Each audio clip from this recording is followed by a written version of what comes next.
जब उन्होंने मेरे हाथ पर टैटू देखा तो सब स्तब्ध रह गए। ये मेरे परिवार की पहचान है।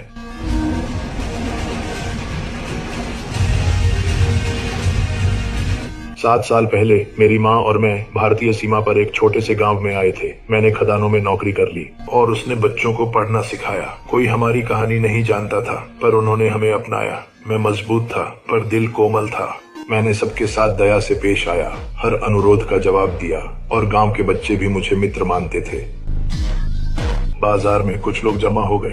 जिस लड़की की मुझे परवाह थी, मैं उन्हें रोकने बढ़ा। उन्होंने उस अच्छे व्यक्ति को देखा जिसके बारे में सब बात करते थे। उसने उसकी ओर हाथ बढ़ाया, एक सीमा पार की जिसे मैं नजरअंदाज नहीं कर सकता था। पर मैंने गुस्सा काबू में रखा, क्योंकि मैंने माँ से वादा किया था कि मैं नहीं बताऊंगा कि मैं कौन हूँ। लेकिन मेरे धैर्य को कमजोरी समझा गया। अन्ना की आंखों में अविश्वास था। जब पुलिस कार वहां से गुजरी तब वे आदमी भाग गए। अन्ना ने मुझसे मुंह मोड़ लिया, निराश होकर। बाद में जब मैंने स्टील पाइप छोड़ा तो उस पर मेरे हाथ की छाप रह गई। अगले दिन अन्ना ने अनिच्छा से मुझे अपना लंच दिया। वह कभी मेरे पास नहीं आती अगर मेरी माँ के पूछने पर नहीं। फिर एक समूह ने उसे पकड़ लिया और ले जाने लगे। उसने मदद की उम्मीद में मेरी ओर देखा। मैंने स्थिति समझने की कोशिश की, पर दृश्य तेजी से बदल गया। उन्होंने उसे बेरहमी से खींचा और कोई दखल नहीं दिया। फिर मेरी माँ खदान पर पहुंची। उन्हें नहीं पता था क्या हुआ, लेकिन लड़की को खतरे में देखकर उन्होंने कदम बढ़ाया। उन आदमियों ने तलवारें निकाल ली। मैंने मुट्ठियां भींच ली। खून का उबाल महसूस हो रहा था। मेरी मुट्ठियां और कस गईं और वार करने की इच्छा उमड़ रही थी। मुझे लगा जैसे खून खौल रहा था, जब तक मेरी माँ ने कुछ नहीं कहा।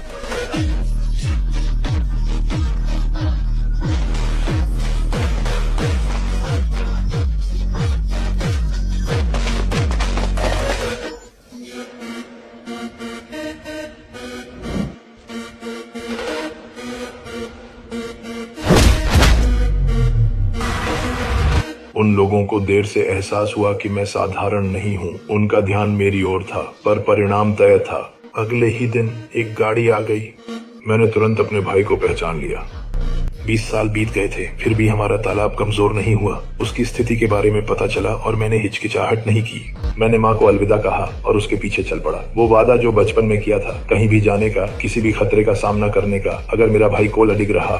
महल में मैं बाहरी था, पतंग का मतलब नहीं जानता था। बस इतना कि सभी महिलाएं उससे डरती थीं। मेरे भाई ने भी सच्चाई छिपाई, जब तक मैंने उन्हें एक लड़की को भगवान के सामने लाते नहीं देखा। उस आदमी के चेहरे ने 25 साल पहले की यादें ताजा कर दी, जब मेरे भाई ने बचाया था। मेरी माँ मुझ में है। लड़की को अंधेरे कमरे में खींचते देख मैंने विक के भीतर का जानवर महसूस किया। मेरी बाहें ढीली हो गईं, नियंत्रित पर तैयार। मेरे भाई ने मेरे बगल में छाया देखी और समझ गए। गणना शुरू हुई थी। आंखें बंद थीं, फिर भी मैं जानता था उन आदमियों का अंत कैसे होगा।